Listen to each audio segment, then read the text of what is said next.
എല്ലാരും വാ. ഫൈനലി നമ്മുടെ അനാജിയുടെ 22nd ബർത്ത്ഡേ കഴിഞ്ഞിരിക്കുന്നു. ഇനി ഞങ്ങൾ ബിരിയാണി കഴിക്കും. ഞങ്ങൾ ഫുഡ്.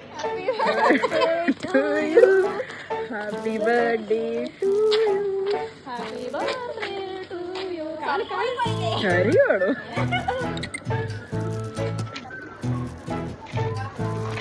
വെറൈറ്റി പോസ്റ്റ് കൊടുത്തിരിക്കുന്ന രണ്ട്.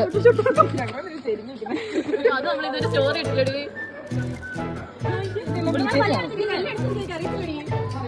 അവൾക്ക് വായിൽ കാണിച്ച് വായിൽ പുണ്ണാണ്. കണ്ണടച്ചിക്ക്. ഇനി ആരാ? അഞ്ജലി വന്നില്ലല്ലോ. നമ്മുടെ വെറൈറ്റി ആയിട്ട് ഹായ് ഗായ്സ്. Hello guys. പുറകെ വരുന്ന അവളുടെ ബർത്ത്ഡേ ആണ്.